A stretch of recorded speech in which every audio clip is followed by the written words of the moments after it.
Welcome to the NBA Coast to Coast podcast brought to you by thelines.com. Coming to you from the West Coast, Josh Lander, joined as always by Nate Weitzer on the East Coast. And we've got 7 games here on this slate for you on Wednesday night. In this game, we are taking a look at the Chicago Bulls playing host to the Sacramento Kings, probably the Pacific winning Sacramento Kings. Also got another game up for you tonight and our player props, so make sure to like and subscribe to that page. Also want you to head to thelines.com. Nate and I are throwing the picks up there now in a couple articles. Mo's throwing some picks on there as well, so make sure you head over there, check out all the NBA action we have on the site right now. Also want you to head to thelines.com to use that odds finder tool. That's where you can go ahead and get the best odds available to you from all these U.S. sports books that are giving us bets in the NBA this season. Nate, let's run through this slate real quick for everyone tonight and then talk about this game, Sac in Chicago. Yeah, we got the grind fest here at Miami. Memphis is +4 in that one. The other game we break down, Philly -2.5 at Cleveland. We'll see about Jared Allen's status. Cavs on a back-to-back. Totals rising to 222 there. Lakers on a back-to-back -3 at Houston. The Kings are in a pick'em here at the Bulls. Total's been bet down a little from 239 to 236. Celtics -5 at Minnesota, trying to get back on track. Mavs -6 at Spurs. Luka's out. Kyrie is questionable. So we'll see there if it's another Jaden Hardy game. And then the Warriors trying to buy a win on the road. +2 at the Clippers. 237 total out there. Yeah, I mean, we were both on this total under 239 last night. The Bulls have been incredible defensively and match up very well against the Kings. I mean, you look no further than how they played each other last time. A 110-101 game in Sacramento. Zach LaVine goes nuts, and the Bulls, still don't score very much. They have one of the ugliest half-court offenses we have seen in recent memory. And now they're playing. That was an Alex Caruso game, as exemplified by his 30 minutes, 0 points, positive impact. And now they have 2 of those guys in Pat Bev and Caruso. I don't know what you want to call them. I guess the Bash brothers, or something along those lines. People can workshop it. But, I mean, the point is that it's going to be a bit of a tough night for De'Aaron Fox against these guys. To be able to get out and transition and score a lot. I mean, Chicago's limiting everything right now since the All-Star break, really about the last 15 games, right? So count 7 before the break or so, though they floundered into the break with the horrible offense. But just looking since the break, number 1 in points allowed, number 1 paid points allowed, number 1 by far in fast break points allowed, allowing under 7 per game. So that's a Kings thing right there. Number 4 in free throw attempt allowed, and Kings are 4th in free throw rate in that span. And then their offense is like I'm saying, I mean, they score the 2nd lowest percentage of points off threes, 9th lowest in the paint. As always with the DeRozan team, they're number 2 in mid-range points. But that's, DeRozan is having maybe a career worst year, you could say, after a career best year last year. Yep. And they've been awful in the clutch, the Bulls. So if you feel like this total is dropping too much, I think what we do is go back to trusting the Kings in a close game here. The Bulls are 2-5 in their last 7 clutch games, 21st in offensive rating. On the season, Kings, just on the road on the season, the number 1 offense in the clutch, number 2 net. You look at their last 8 clutch overall, they've won 6 of them. They're 4-0 in OT. They're 26-10 against teams with losing records. The Bulls are 1-4 in OT, 3-6 in one possession games. So if it's close, I mean, you gotta like the Kings here. You look at the Bulls, say, well, they just popped up with a win in Denver and they held Denver to 96, and that's impressive. But then you look at what Denver's done since, which is just not come out against anybody with any sort of intensity, and then that win looks a lot less impressive. And before that, the Bulls had lost 7 straight when listed as underdogs, just not stepping up against the top-tier teams the way we saw them pop up a little bit early in the season. Right now, they're trying to creep into the play-in here by beating the teams they can beat, but they just haven't been a match for the top teams in the NBA. Yeah, it's sad. What's going on in Chicago? If you told me they had the 5th best defensive rating at the beginning of this season, I'd be like, oh, what are they, like the 4 seed? Yeah. A team with those guys on it is 5th in defensive rating. So what are they're 12th in offensive rating, and then they're a top 4 seed in the East, and they're just brutal on offense. And it's DeMar DeRozan.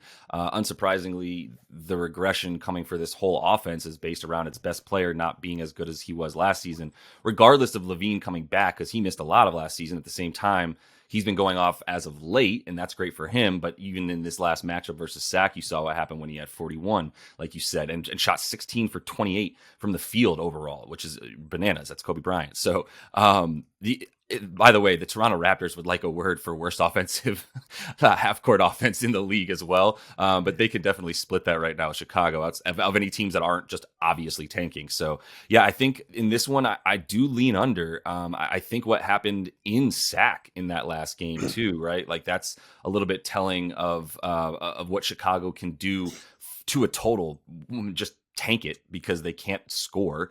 And even on defense, like they are, it's not just that they're good, man. Like they're legitimately good because they get back on defense and they defensive rebound, period. They don't let you get fast break points. And once your possession is done, it's done. Right. And that's huge for them. So I think that's going to be the key in this one because, you definitely touched on it, but like it's the key stats here it's not even necessarily because, by the way, Sacramento has been really, really good on the road from deep, like ridiculously good and good for most of the season, but like really, really good, like 17 points on 41, 17 made threes on 41% good, which is like Steph Curry good, right? Warriors good. So that doesn't even necessarily matter as much. I mean, Chicago has been playing well on defense as well, but against the 3 as well. I mean, specifically, but those threes are coming in transition as well.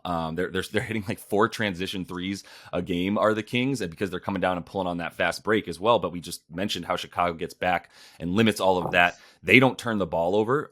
Chicago, they limit their opponents' points off of turnovers. Once again, a fast break stat in transition that the Kings want to run, and Chicago just limits that. So I think there's a good reason, aside from DeMar not being able to score in this last game that they met, there's still a good reason that went under, just in sort of the flow that these two teams play.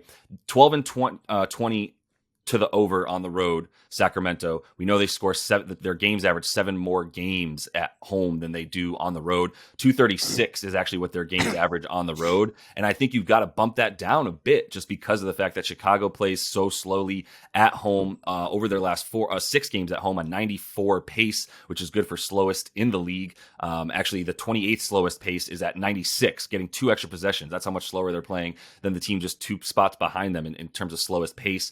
They go 13 and 20 to the over at home, and those games are averaging 225, and they're going under by an average of 4. And then just because I didn't really have much else to do with my time, I went back through their last 23 games and saw that they went under 21 times in 23 games if that total was 237. So they haven't hit more than 237 in a game more than twice in their last 23 games, regardless of venue. And I just told you they go under way more at home than they do on the road for the Bulls this season. So I think they're just going to lock it in. They're going to play defense. They're going to have the Bash Bros, Smash Bros, whatever you want to call Caruso and Pat Bev. They're going to have them in a good spot to be able to hound them in the exact areas that Chicago wants to do everything they do, right at the point of attack with De'Aaron Fox. If Pat Bev gets in front of him, slows that down, slows everything down. So I think this is a good opportunity for that to go under like 235 even. And definitely also really, I lean Kings with you on this one as well. I believe in them and the way they're playing even on the road, though they are better at home. They've won 4 in a row on the road right now, the Kings. So I feel pretty good about them. Yeah, I mean, we've been on this for a couple months being like Kings on the road are going under. The line isn't going to be set properly. But now I think it is kind of rounding back into form in terms of Vegas being like, yeah, we understand that trend too, or the public being all over. That's why you're seeing it be bet down a little bit. And the one thing that does give me pause is how are they both number 1 in effective field goal percentage and dead last in field goal percentage allowed since the break? I mean, that's like over City when they're the most efficient team and the least efficient defense. But I mean, I can look at the game log and say, like, I respect all the offenses they've played. That includes the ridiculous high scoring game against the Clippers. The one time they faced what I would consider a truly bad offense, the Pelicans, they held them to 108. So I think the Kings are capable of playing good defense if they're not playing, a powerhouse like the Bucks or the Suns or one of those high scoring teams. And the Bulls, as we mentioned, are far from a powerhouse offensively. They have this extremely choppy, gross style. There's really no trend to look at in terms of their over or under against the Western Conference. It's basically just alternated consistently. But there is a trend to say at home, especially recently, that they're gonna go way under this total if they're able to dictate the pace at all. And the Kings, away from home, less able to dictate that pace. Probably going to be pacing themselves a little bit more on this road trip as well, and just trying to get out of here with a close win. So yeah, I'm still with you on the under at 236. I think if it drops any more, I would start to shy away from it. Yeah, I mean, I'm feeling so confident, and I'm not like telling anybody to do anything. I'm never telling anybody on this show to do anything. But I am saying for myself, because I'm feeling frisky, like maybe I just go ahead and take an alt under, because I could see this going under 230. And I think 236.5 is still a good number to get under at, like I said, especially with, I'm just believing in the Bulls and the way that they can control the pace a little bit more at home because they have their guards. Wonder what would happen if Lonzo Ball was playing in this game. I don't know if we'd take an under necessarily. Probably go a bit more over, despite how good he is on defense. He also opens up that offense. But come back, Lonzo. We miss you. And that is all the time that we have in this one for you guys. Make sure to like and subscribe to that page. Got another game video up for you today. Also have those player props that we are staying hot on. That Evan Mobley pick, by the way, went under 33.5. If you got it a little bit later than when the show came on, it was at 231.5. Either way, we're staying hot with you guys on those. So continue to follow along. And until we see you next, happy betting.